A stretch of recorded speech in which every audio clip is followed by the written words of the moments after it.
Sponsored by Wing Technologies, one of the highest button counts in the industry.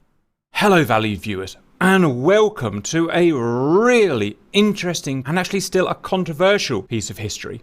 During the Falklands or the Malvinas conflict in 1982, I bring you to the 25th of May, so the end of the Battle of San Carlos. This is where the main British landings were at San Carlos waters, which is about there. And in particular, we're looking at the times between 1800 and 1940 local and the Argentinian attack and subsequent sinking of the British Atlantic Conveyor. This is a reenactment video, but I don't just want to fly a plane and go and shoot some ships. I want to tell the entire story.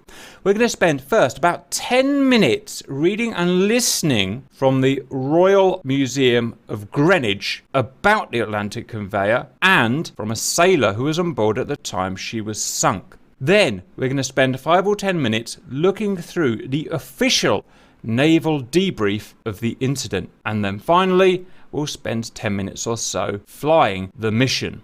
So first, let's learn from the Royal Museum of Greenwich. On 2nd April 1982, Argentinian forces invaded the Falkland Islands. Efforts to resolve the conflict diplomatically soon failed, and on 5th April the British government launched an amphibious task force in response. Not all of the ships that travelled south were part of the armed forces, however. A number of merchant vessels were requisitioned by the government to transport troops, supplies and equipment.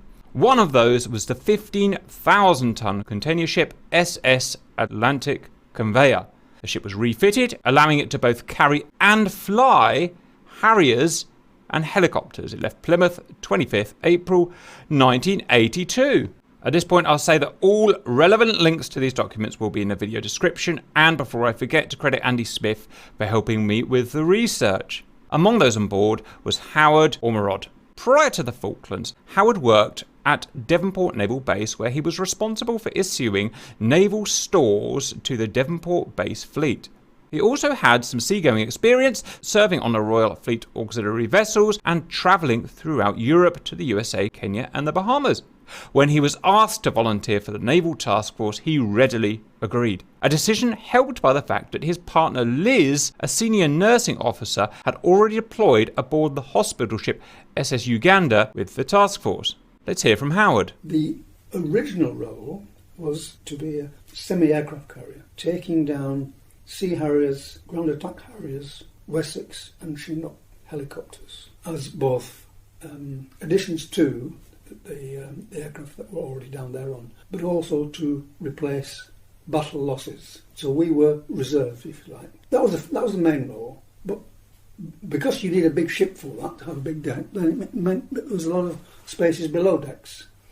So the decision was also made, well, let's make good use of these, and let's fill with as many stores as we think we can or we need. Ammunition, as well as vehicles, fuel, kerosene, a landing area for aircraft, and also accommodation stores. Like many in the task force, Howard expected the conflict to be resolved swiftly by politicians and assumed that neither he nor the ship would ever reach the Falklands. The ship made a brief stop in Sierra Leone before continuing to the Ascension Island. The true gravity of the situation became ever clearer, particularly following the sinking of the Argentine General Belgrano and the British HMS Sheffield. Atlantic Conveyor continued southwards, and soon all of the Harriers were transferred to the Royal Navy aircraft carriers Invincible and Hermes, though the helicopters remained on board. On 21st May, the British landed around 4,000 troops on the East Falkland Island. This was the Battle of San Carlos. The Argentinian forces responded with air raids against British ships, focusing on the Royal Navy warships, HMS Ardent and HMS Antelope, which were lost in the following days. 25th May was Argentina's National Day. The British forces braced themselves for further assault. This time, Atlantic Conveyor was hit by 2 Exocet missiles. The smoke coming through to us. So we had previous calls over the tannoy system, air raid warning red. So it was a case of go to your emergency muster station. which in my case just happened to be the officer's bar. So when the 25th of May came along, my colleague Ron told me he'd heard Captain in North say, well boys, it's the 25th of May, it's the Argentinian National Day, we expect something special to happen today. Anyway, so same thing again, area warning red, go to your muster station, which we did. And I think very shortly, I'm not even sure whether the phrase had been completed before, the next instruction was hit the deck. Almost at the same point, if not at the same point, we heard the bang, the crash, and felt a little shudder. I felt at that point that it was probably a bomb, but it wasn't long after that we found smoke seeping through. It didn't matter in a sense what it was, we were having a problem. I didn't really know what was going on, although the amount of smoke coming through to us so quickly from the ship was indicated that there was a significant problem. The ship's internal telephone system was lost in a strike, and the extent of the damage was not initially clear. However, eventually Howard ran to the bridge to find officers pulling on survival suits. As the fire on board grew out of control, the order came to abandon ship. So we've been told to move out onto the deck. At that point, the scale of the thing had become a little bit clearer because we could see. I'm not sure we could see fire at that point. We could certainly see lots of smoke pouring out from below. The smoke plus the various bangs and crashes, which we assumed were as a result of kerosene, oxygen cylinders, and all sorts of things being close to the heat and fire and exploding, was a little bit disconcerting.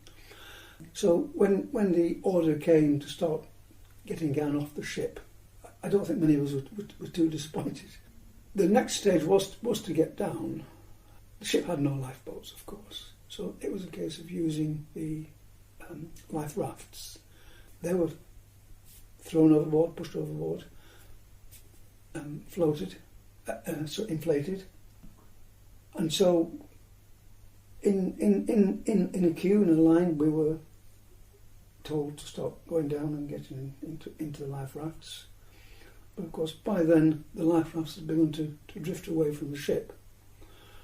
I got about a third of the way down, and such was the pressure of getting people off the ship there, and then people from above were shouting, "Jump, jump!"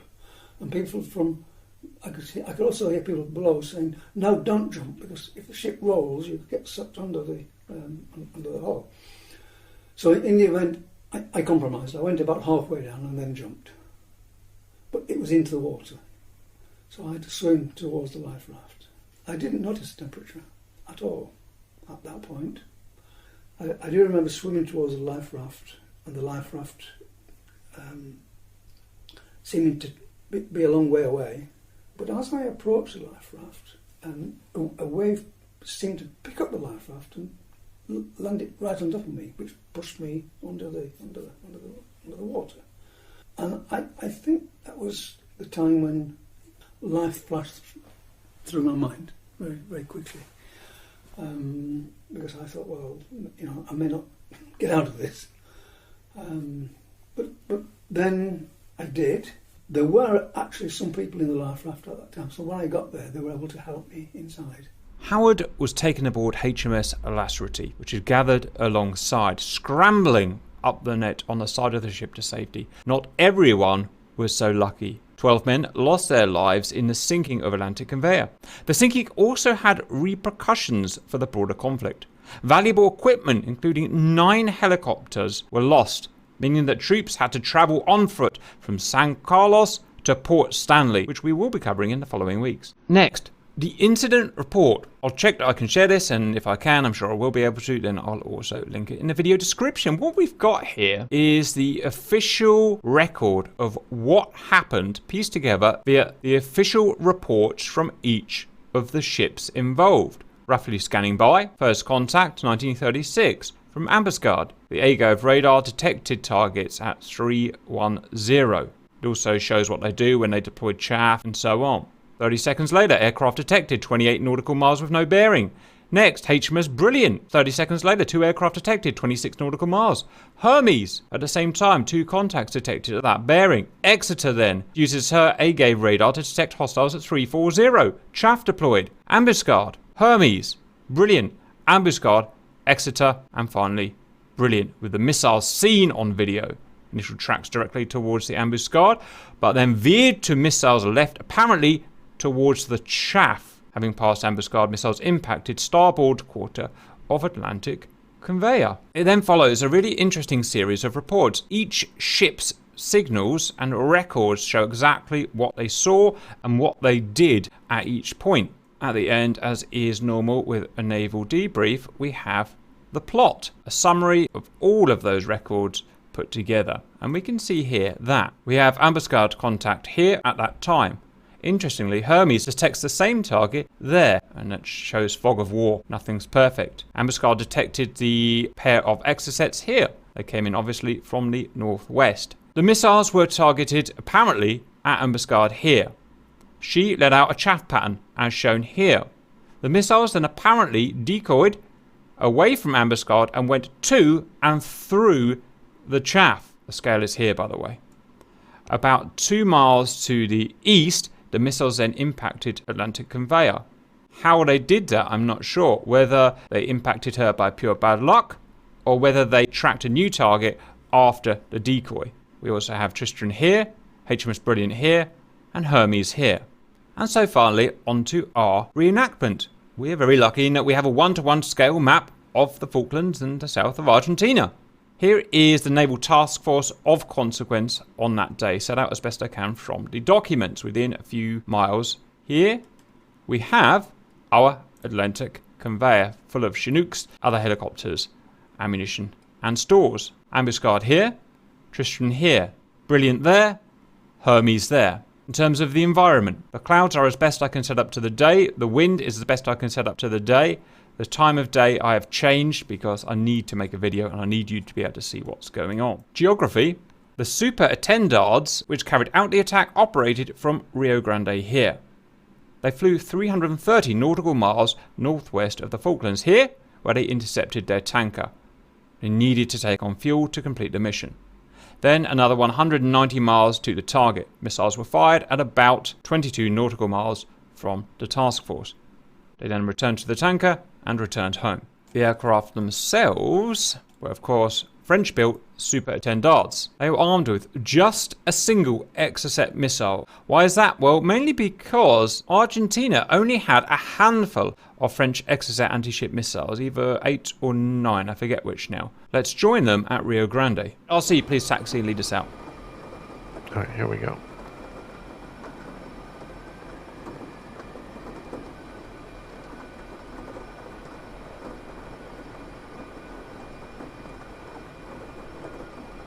Exocet missiles are massive, as you can see.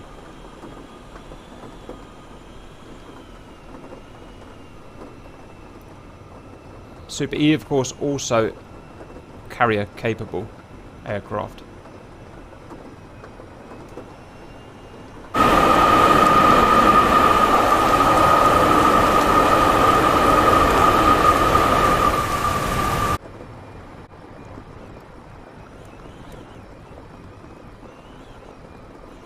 Okay, RC, when you're ready, we'll take off, we'll punch through the clouds, and then we'll set way for the Falklands. Sorry, the Malvinas. 040. Yeah. Here we go. Okay, let's do it.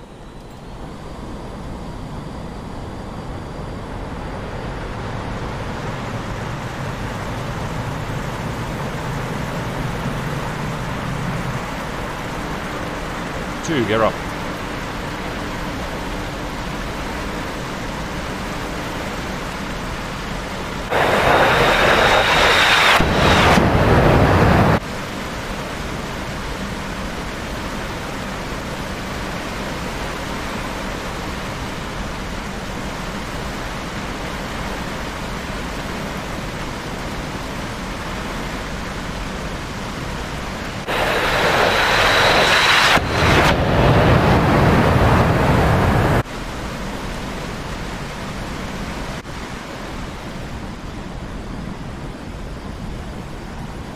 Where are the tops of these? These are really big clouds over Argentina today. Really big clouds. Wow. They just keep going. Plenty of IFR practice today.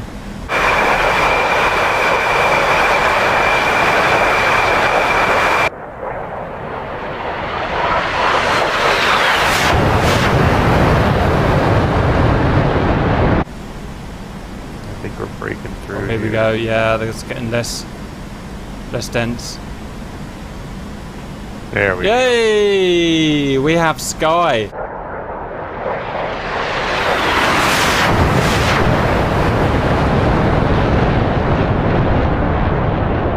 Okay, valued viewers, we're going to basically be on this heading at high altitude because we want to save fuel and be as efficient as possible for 360 nautical miles at about 400 knots or so. It's going to be just under an hour. We will report back at our pit stop. Welcome back. An hour has passed and we've done well over 300 nautical miles. Now, a tanker would usually operate high up to be efficient and save fuel, but in this wartime scenario, we've actually agreed to meet him just below the clouds because we're actually not that far from the Falklands or Malvinas Islands. So I'm going to try contacting him here. He'll tell us where he is. Springfield 1-1. Request rejoin. Springfield 1-1. Texaco 1-1. Proceed to pre-contact at 2,000 meters, about 6,000 feet. RC. He's down below the clouds. We know he's on the nose because that's the rendezvous point. So we've got to punch our way through the clouds. He's going to be in the clouds? He's going to be just below the clouds. So we're going down. Yeah. Okay. Yeah. Always a worrying thing to do. He should be about 10 miles on the nose-ish, was his mark point. Lots of IFR flying today. Hopefully it's not raining anymore anyway. Don't believe it was actually raining at this point in this area, but you never know because the weather around here was a bit temperamental. Nope, it is raining. Oh, there you go. Oh, so where we want 6,000 feet? 2,000 meters, yeah. Just go below the level. Just go slightly below the cloud deck and we'll spot him from there. Yeah, here we go. We're coming through now, look.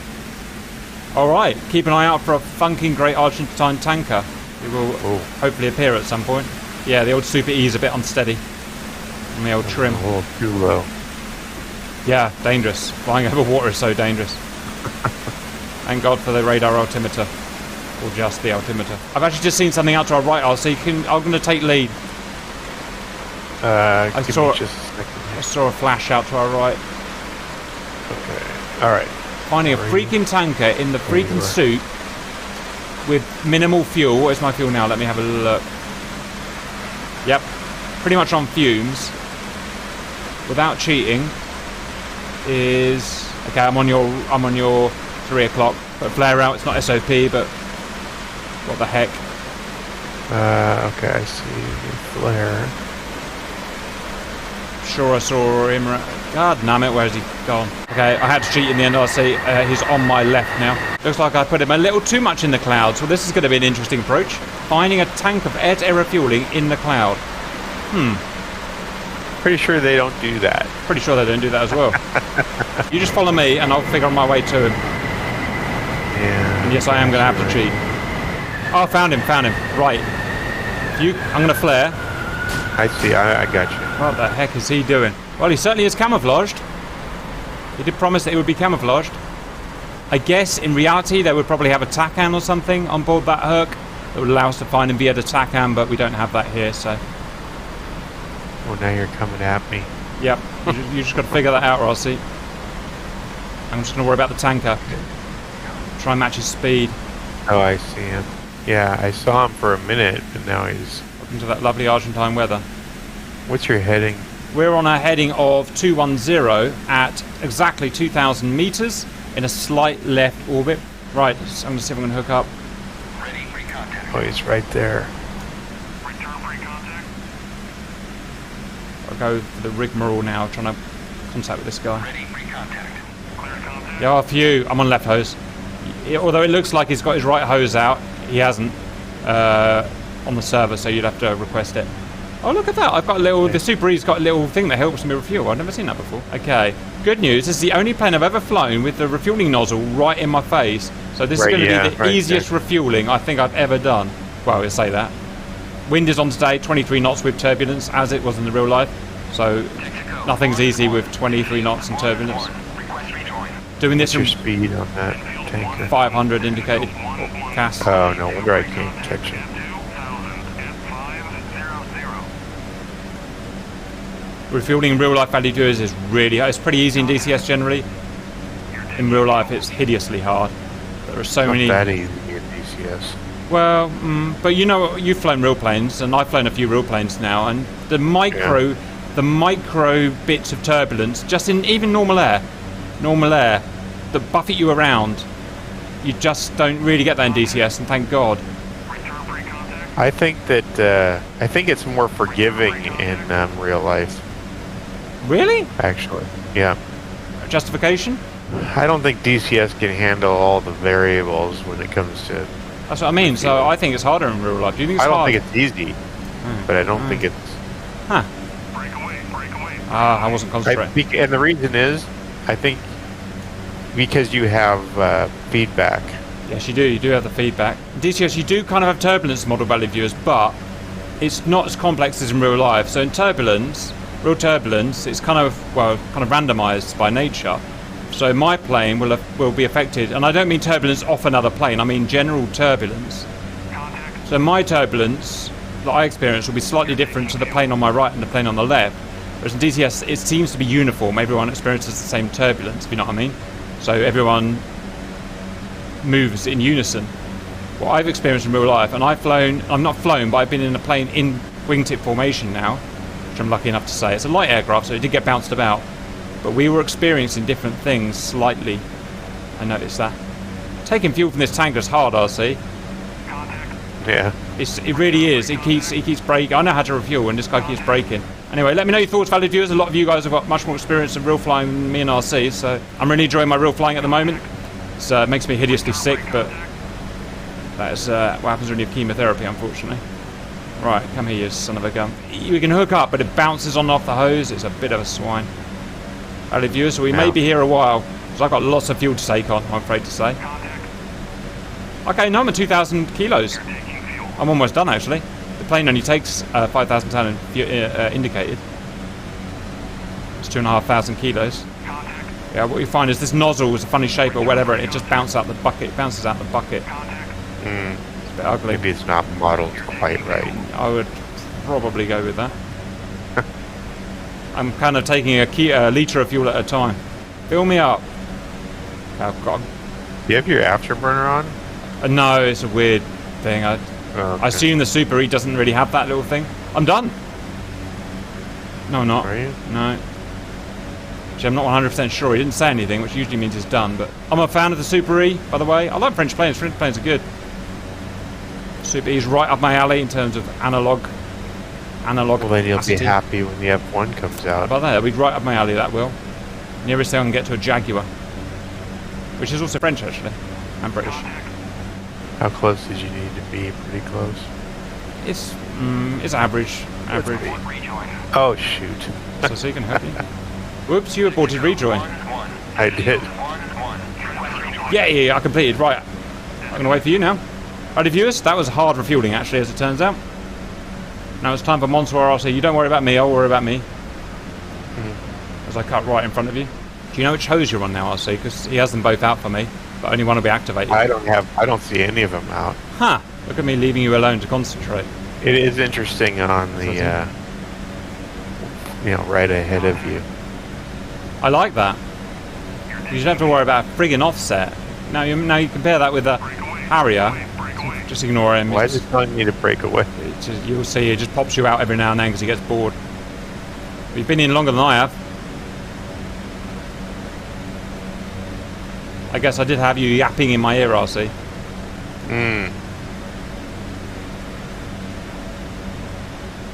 Now you're just showing off.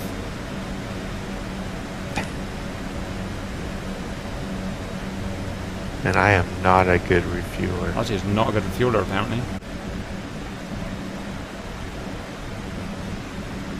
The one thing I can say about the Jeff is I like that it has the fuel on the hood. Oh, isn't that good? Isn't that good? Yeah. There are some really good features. It's actually really, once you get used to its idiosyncrasies, which it has a few, it's actually bloody user-friendly and bloody good plane. Again, Why does the green light flash? in real life, is it any good? I don't know, but in DCS. Well, how much fuel have you got in your fuel? No, he'll tell you when you're full. Yeah. Well, I would have thought you'd be full by now. I was only on the hose for I about just see a 20 green seconds. light flashing on the pod. That just means good. It means you're at the right distance. Probably by fluke. Oh. Transfer complete. Alright, you're just showing off. That valued viewers is showing off. Don't listen to him. Alright. Just gets his big head. Right, RC, please set course for 110 to the task force, where our spies are telling us the task force is. We're going to go low this time because we're in TAC formation here. We want to get picked up. We'll go mil power because we want to minimise our ingress time, obviously. Try not to crash into the sea, I guess. 110. Yeah. Why does the Super E have that little light behind valued viewers? Does the real engine have that? I doubt it, but it does. For reasons. Hopefully the rain will clear up as well. I want a nice clean shot on this this task force with my air-to-ground radar. Does the Super E have an afterburner? In real life, yeah, it does. Okay. Alright, I'm low at 700. Alright, value humanoids, that's what you are. We've got 200 miles to go, so I will report back. Welcome back. We're about 170 miles further on now. According to our information, the Atlantic Task Force is pretty much on our nose by about, 40-ish miles. The Falklands Island, or Malvinas, is actually there, but we are too far north of it to actually see it. We wanted to keep the geography accurate to real life. We're going to turn our radar on. We need to do that to find the task force to send a missile out to them. So I am going edge-ground radar on. We are now searching for the hostile vessels.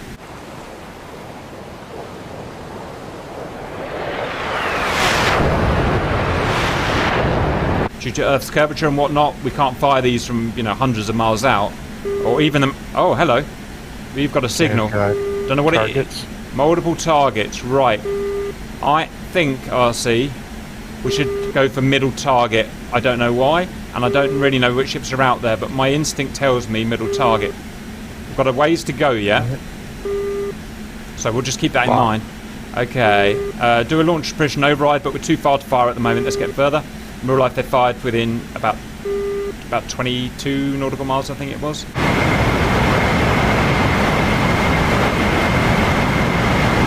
"70 kilometers, we're at 40 miles, we're too far out really. Missiles can go that far, but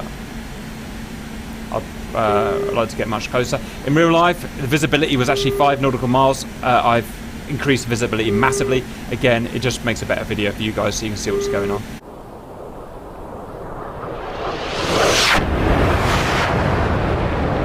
"50 kilometers, 30 miles. Give it 5 more miles and then we'll stick it to those British.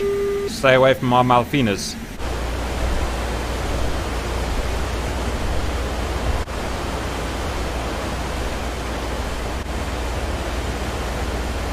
Okay, I'll see we've reached 40 kilometers, about 25 miles. You have permission to fire. I'll follow your fire.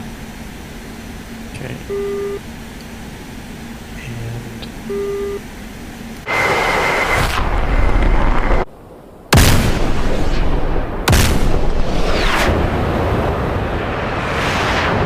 Right pull to 290, please. Oh, they're spiking us. Well, they just started spiking us. Right, let's get the heck out of here before we get sea darted.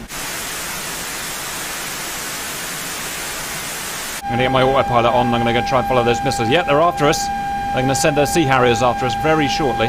Leave us alone.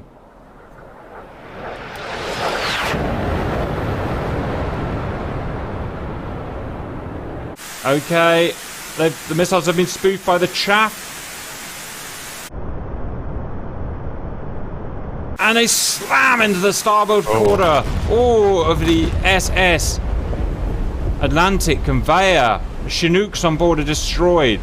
Now she actually survives another 3 days and she actually sinks, being towed back to a port. But, wowee, poor old Atlantic Conveyor.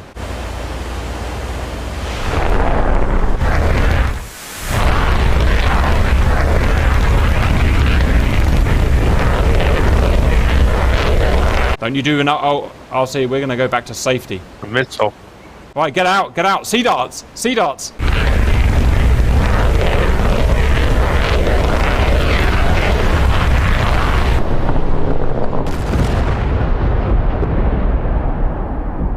Wow, I'll see. I didn't know they actually were modelled with sea darts. Yeah. That was just me kind of gabbing. I didn't know they were actually modelled. Wow, look at that.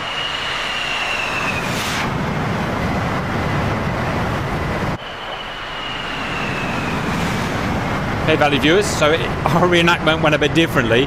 RC decided to go and check the BD-8, but he got shot down by a sea dart. And my plane's still flying. And your plane's still flying. I made it back, well, I'm making it back on autopilot. Wow, look at that. Well, let's see where it goes. We might as well follow this to the bitter end, as we do in Grim Reapers. I should have stayed in it. It's going to take you back to Argentina. Super E want to live. Oh, it's sunk. The actual thing sunk on my screen. Seems like it's gonna go down.